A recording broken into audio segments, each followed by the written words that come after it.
সুমন, সুমন, সুমন,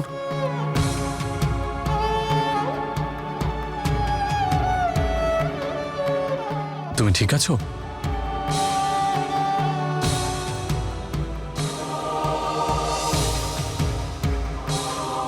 হ্যাঁ, ঠিক আছি আমি।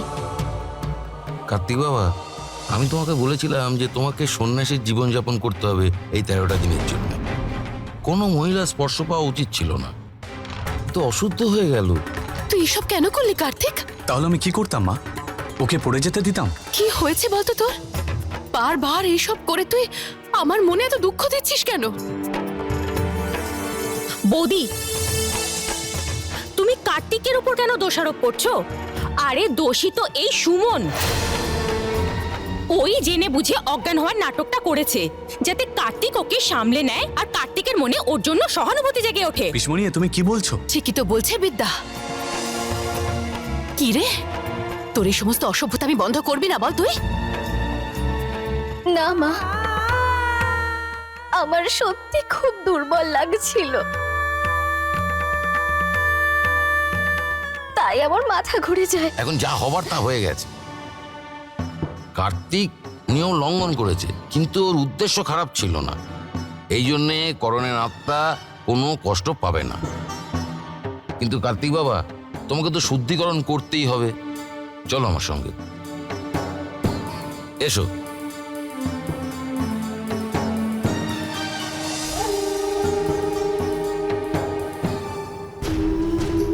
মা, এবার তো মনে হয় এই অনাথের রোজই নতুন নতুন সব নাটক দেখতে হবে। কে জানে কোন অশুভ মুহূর্তে এই অপয়া মেয়েটা ঢুকেছিল আমাদের বাড়িতে। এখন যা এখান থেকে। শ্যাম বাহাদুর, গঙ্গা জল ঢেলে পুরো উঠোনটা পবিত্র করো।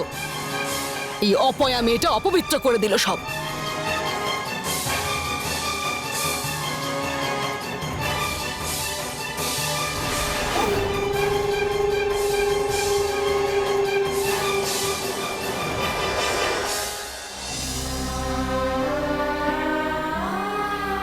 अंगना प्यार दुलार भरा,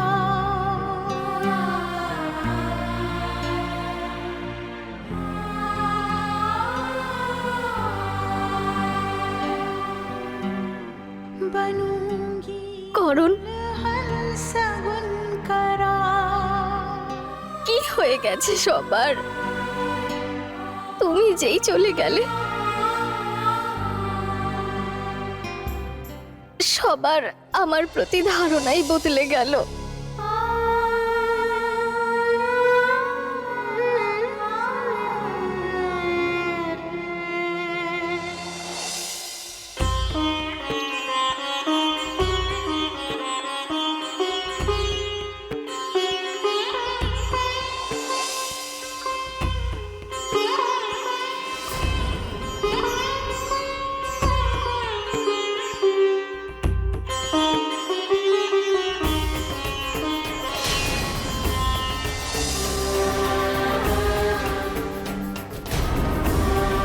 আরে তুই থেমে গেলি কেন?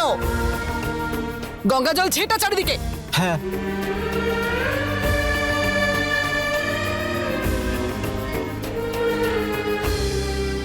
যতবার সুমন শান্তি পাঠ করার জন্য এই উঠোনে প্রবেশ করবে, ততবার গঙ্গা জল ছিটিয়ে এই জায়গা পবিত্র করবি। বৌমা, তোমার শুভ চরণ দিয়ে এই ঘটিকে ভেতরে ফেলো আর গৃহপ্রবেশ করো।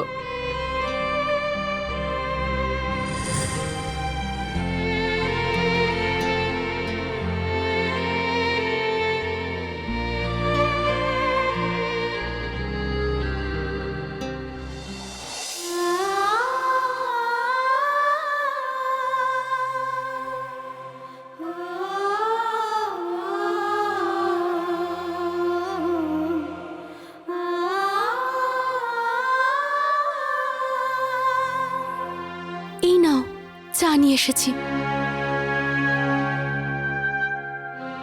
আমি এখন খাবো না।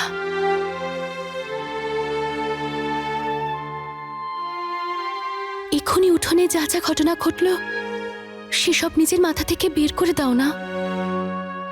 এইসব ঘটনা তুমি যত ভাববে তত তোমার মনের কষ্টটা আরো বাড়বে।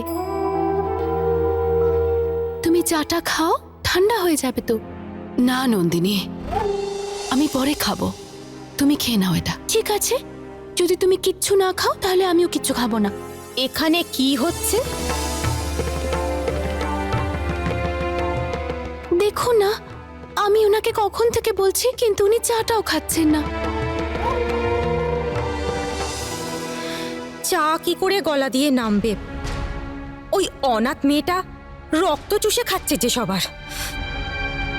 আমি এখনো বলছি, যদি এসব অনর্থ আটকাতে চান তাহলে সবার আগে গিয়ে কার্তিককে বোঝান। এগুলো কি হচ্ছে যে রাত্রিবেলা গিয়ে ওর গায়ে কম্বল দিয়ে দেওয়া, অজ্ঞান হয়ে গেলে ওকে সামলানো, এসব যা হচ্ছে ঠিক হচ্ছে না কিন্তু বৌদি। তোমারও তো ভয় করছে তাই না? আরে কার্তিকের সঙ্গে তোমার বিয়ে ঠিক হয়ে গেছে। কোন মেয়ে এটা সহ্য করবে যে তার হবু স্বামী অন্য একটা মেয়েকে সহানুভূতি দেখাচ্ছে? পিসিমণি, তুমি একটা সামান্য ব্যাপারকে কত জটিল করে দাও বলো তো। একটা মেয়ে শুধু পড়ে যাচ্ছিল, কার্তিক তাকে পড়ে যাওয়া থেকে বাঁচিয়েছে। যদি ওর জায়গায় আপনিও থাকতেন তাহলে ও সেটাই করতো।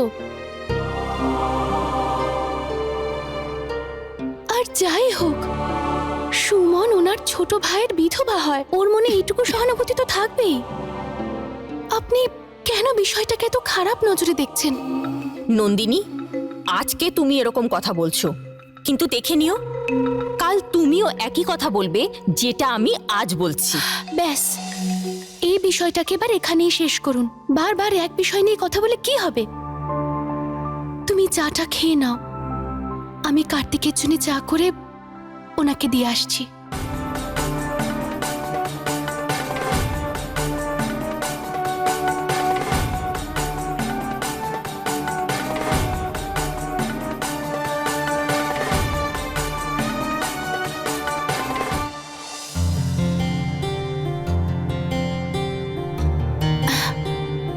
কার্তিক,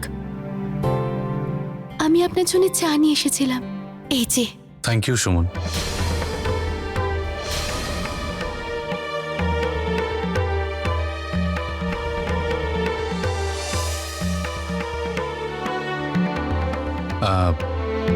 সরি, আসলে আগে তো সবসময় সুমনই আমার জন্য চা নিয়ে আসতো, তাই ভুল করে মুখ থেকে বেরিয়ে গেছে। কোনো ব্যাপার না, কখনো কখনো এরকম হয়ে যায়।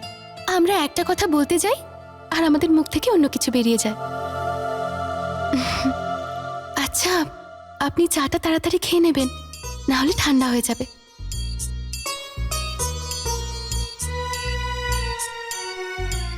আর যদি আপনার কোনো জিনিস দরকার হয় তাহলে আপনি আমাকে বলতে পারেন, আমি নিয়ে আসবো।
খিদে পেয়েছে? উনুন ধরছে না?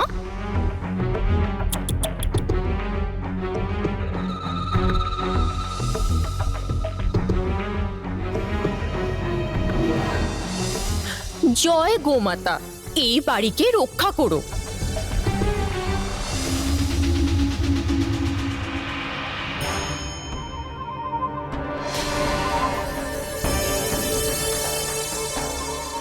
উনুন ধরছে না? এমনিতেও তোমার উনুন ধরানোর কি দরকার? আগুন ভর্তি তো তোমার মধ্যে, যেটা দিয়ে তুমি সারা বাড়িকে জ্বালিয়ে দিয়েছো। ওটা দিয়েই রুটি সেকে নাও।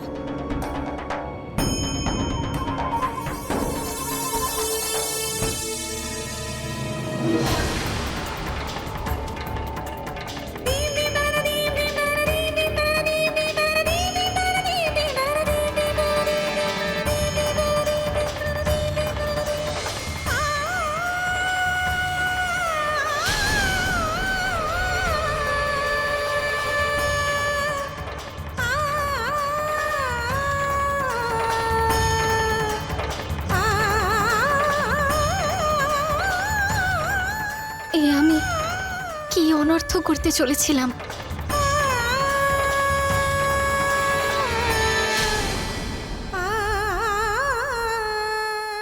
আমাকে ক্ষমা করে দিও গোমাতা।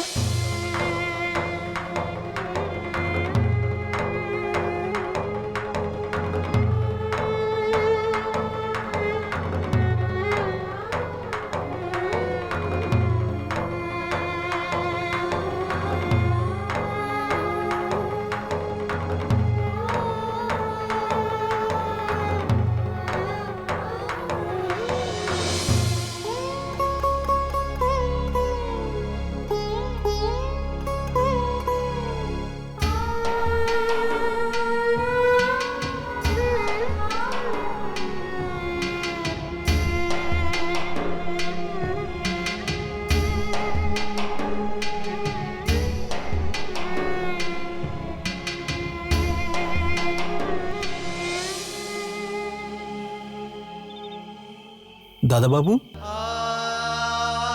খাবার এনেছি। এর মধ্যে থেকে অর্ধেক খাবার নিয়ে সুমনকে দাও। কিন্তু দাদাবাবু, কিন্তু তুই চিন্তা করিস না, দিয়ে আয় ওকে।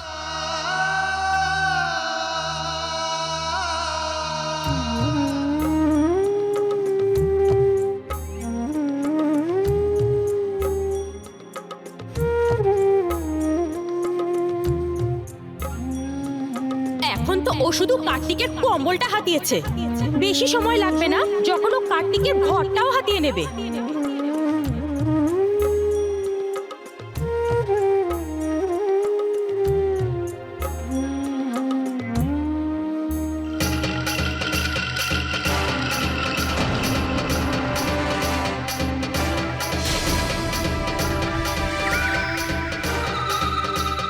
এটা তুই কি লুকোচ্ছিস?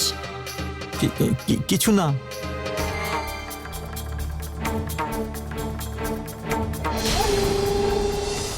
খাবার? এই খাবারটা কার জন্য নিয়ে যাচ্ছিস? আপনার জন্যই আনলাম পিসিমণি। কি বাজে বকছিস? আমি এইসব খাবার খাবো? তুই গোয়ালের দিকে যাচ্ছিস তাই না? সুমনের জন্য খাবার নিয়ে যাওয়া হচ্ছে এখান থেকে। কতবার তোকে বুঝিয়েছি, কিন্তু তুই বোঝবার লোক নোস। এবার বোঝাচ্ছি, চল আমার সাথে, চল।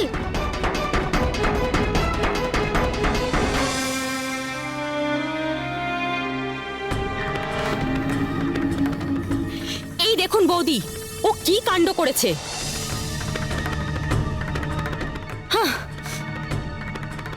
কি করেছো তুমি শ্যামবাহাদুর? নিজের আদরের বোন সুমনকে খাবার দিতে যাচ্ছিল।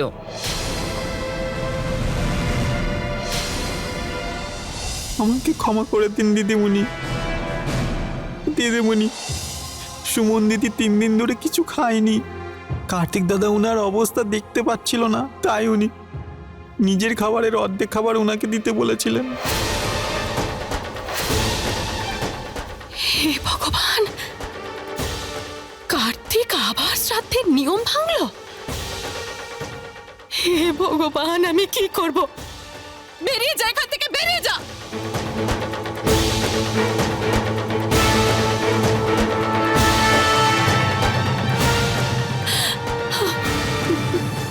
বৌদি, বৌদি কেঁদে কি হবে বলো তো?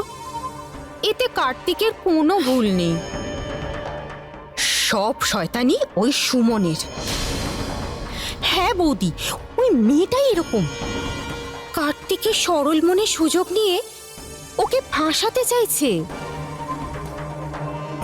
দেখুন না কিভাবে ওই রাতে ঠান্ডায় কাঁপুনি নাটক করে ও কার্তিককে বাধ্য করেছিল যাতে ওকে কম্বল জড়িয়ে দেয়। আর আজকে মাথা ঘুরে পড়ে যাওয়ার নাটক করে কার্তিকের কাছে চলে গেল। আর এখন দেখুন না, এক্ষুনি খিদে মরে যাওয়ার নাটক করে ও তো কার্তিককে বাধ্যই করে দিল যাতে ও নিজের খাবারটা সুমনের কাছে পৌঁছে দেয়। বৌদি, এই সুমনের শুধু একটাই লক্ষ্য। হ্যাঁ, ও তো এটাই চায় যে যে কোনো উপায়ে ও কার্তিককে পুরোপুরিভাবে নিজের করে নেয়। আর কার্তিকও তো ধীরে ধীরে ওর চালে ফেসে যাচ্ছে। বৌদি, আজকেই সঠিক সময়। একটু ভাবুন, যদি কার্তিক পুরোপুরি ওর চালে ফেসে যায় তাহলে কি হবে? তাহলে তো বৌদি আপনার হাতে কিছুই থাকবে না। আপনার জীবনটা তো শেষই হয়ে যাবে, কিন্তু ওই অনাথটা জীবন ফিরে পাবে। আর ততদিনে অনেক দেরি হয়ে যাবে। আমি এসব কিচ্ছু হতে দেব না।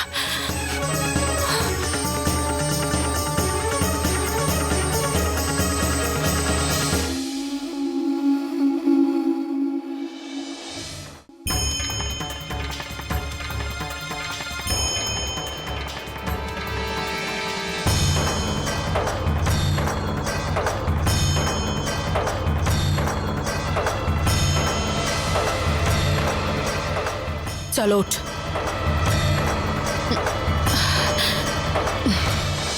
বেরিয়ে যা এখান থেকে। মা, কোথায় নিয়ে যাচ্ছেন এই বাড়িতে তুই আর এক মুহূর্তও থাকবি না। বেরিয়ে যা এখান থেকে, বেরিয়ে যা।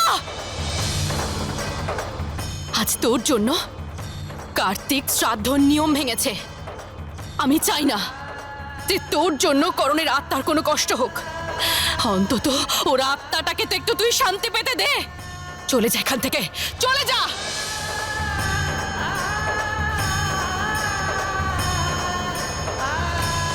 মা,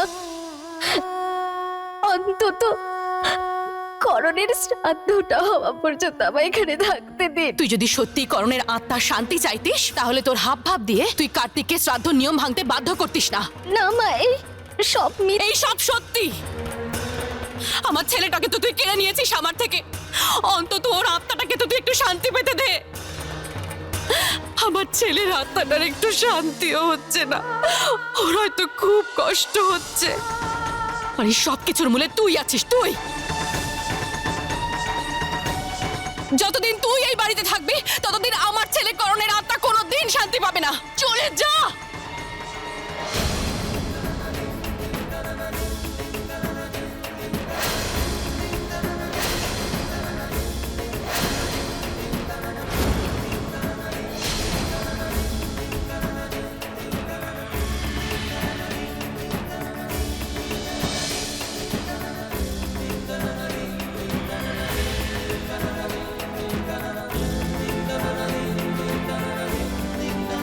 মা, এটা তুমি কি করছো?